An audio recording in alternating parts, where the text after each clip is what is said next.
చేసేస్తాడు. సో తనైతే ఇంట్లో లేడు. Today is Monday. బేబీ స్కూల్కి వెళ్ళింది. ఈరోజు రేపు స్కూల్ లాస్ట్. తర్వాత సమ్మర్ క్యాంప్ ఏదో ఉంది, ఎక్స్ట్రా అమౌంట్ పే చేయాలి.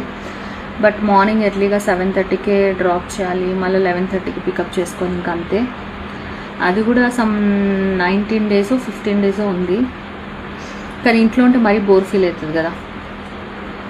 సో ఉప్మా తినాలని ఉంది అనగానే ఉప్మా చేశాడు. ఎప్పుడో చెప్తే చేస్తాడు. దాంట్లో అల్లం ముక్క వల్ల చాలా సఫర్ అయ్యాను.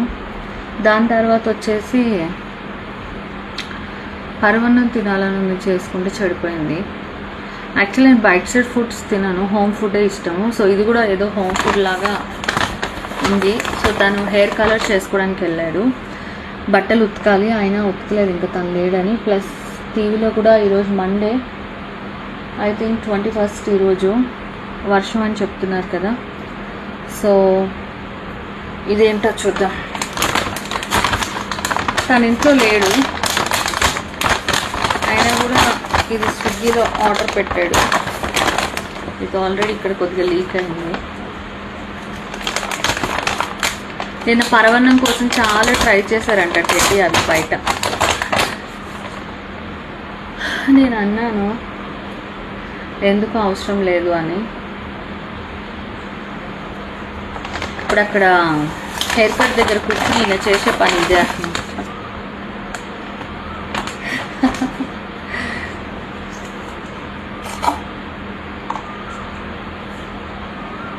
వన్ ఈజ్ పరవన్నం, వన్ ఈజ్ సేమియా. అమ్మో నోరిప్పి అడగడం పాపం.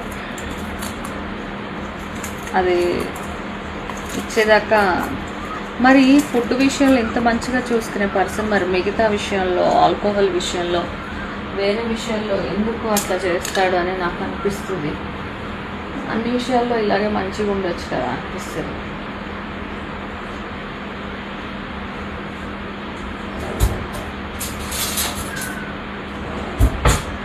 సీరియస్గా చెప్తున్నాను కదా,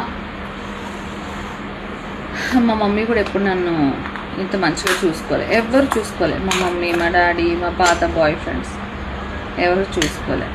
పాపం అవినాష్ చేశాడు, తన మనసు మంచిదే, కానీ ఇచ్చిన వాళ్ళు మంచిగా ఇవ్వలేరు. అంటే లైక్ వేడిగా అయితే ఉంది కానీ ఎండిపోయింది, అంటే it is not fresh. And దీంట్లో మిల్క్ కూడా ఏం కనిపించట్లేదు, బాగా ఎండిపోయి ఉంది.